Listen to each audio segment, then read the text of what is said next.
ജബൽ സംഹാനിൽ നിന്നും magnet road വരുന്നത് വഴി ഇവിടെ ഐൻ ഹഷീർ എന്ന് പറയപ്പെടുന്ന ഒരു സ്ഥലമുണ്ട്. ഇവിടുത്തെ ഏറ്റവും വലിയ പ്രത്യേകത എന്ന് പറയുന്നത് ദ ബഅബോബ് ട്രീ എന്നറിയപ്പെടുന്ന പ്രാദേശികമായി തബൽദി എന്ന് പറയപ്പെടുന്ന ഒരു മരമുണ്ട് എന്നുള്ളതാണ്. ഇത് വർഷങ്ങളോളം പഴക്കമുള്ള ഒരു മരം കൂടിയാണ്. അതുമാത്രമല്ല, ഈ പ്രദേശത്തിൻ്റെ ഒരു പ്രത്യേകത എന്ന് പറയുന്നത് ഒരുപാട് സസ്യജാലങ്ങളുടെയും ഔഷധ സസ്യങ്ങളുടെയും ഒക്കെ ഒരു കേന്ദ്രം കൂടിയാണ്. ഇതിന് തൊട്ട് താഴെയായിട്ട് ഒരു നല്ല മനോഹരമായിട്ടുള്ള ഒരു കുളം കൂടിയുണ്ട്. നമുക്ക് നേരത്തെ പറഞ്ഞ തബൽദി എന്നറിയപ്പെടുന്ന ആ മരം കാണണമെന്നുണ്ടെങ്കിൽ നമുക്ക് ഈ സ്ഥലം, ഈ പാറക്കെട്ടുകളൊക്കെ കടന്നു വേണം നമുക്ക് അങ്ങോട്ടേക്ക് പോകാനായിട്ട്.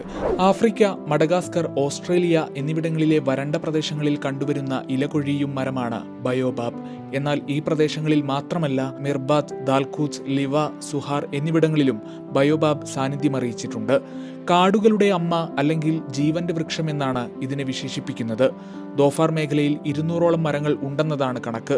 പ്രാദേശികമായി തബൽദി എന്ന് അറിയപ്പെടുന്ന ബയോബാബ് വൃക്ഷത്തിന് അഡൻസോണിയ ഡിജിറ്റാറ്റ എന്നാണ് ശാസ്ത്രീയ നാമം. വടക്കൻ ബാത്തിനയിലെ ലിവയിൽ നിന്ന് 44 കിലോമീറ്റർ പടിഞ്ഞാറോട്ട് സഞ്ചരിച്ചാൽ സൈമി എന്ന പ്രദേശത്തും പടുകൂറ്റൻ ബയോബാബ് മരമുണ്ട്. ബാത്തിന മേഖലയിൽ ഇത് അത്യപൂർവമാണ്. അതുകൊണ്ട് തന്നെ പ്രദേശത്തേക്ക് സഞ്ചാരികളുടെ ഒഴുക്കും വർദ്ധിച്ചിട്ടുണ്ട്. സന്ദർശകർക്ക് കൗതുക കാഴ്ചയായി നിലകൊള്ളുന്ന ബയോബാബിന്റെ കായും ഇലകളും വേരും എല്ലാം ഔഷധ ഗുണമുള്ളവയാണ്. വസന്തകാലങ്ങളിലാണ് മരങ്ങൾ വിത്തുകൾ ഉൽപ്പാദിപ്പിക്കുന്നത്. പരമ്പരാഗത വൈദ്യശാസ്ത്രത്തിലും സോപ്പ് നിർമ്മാണത്തിലും ഇത് ഉപയോഗിക്കുന്നു. തേങ്ങയുടെ വലിപ്പമുള്ള ഇതിന്റെ കായ്കൾ ഭക്ഷ്യയോഗ്യമാണെന്നതും പ്രത്യേകതയാണ്.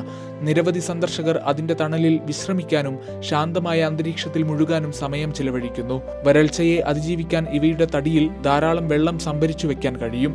100,000 ലിറ്ററിലധികം വെള്ളം ഉൾക്കൊള്ളാൻ ഇതിന് സാധിക്കുമെന്നാണ് പറയപ്പെടുന്നത്.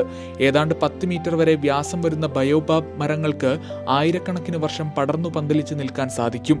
ഗൾഫ് മാധ്യമം, സലാല.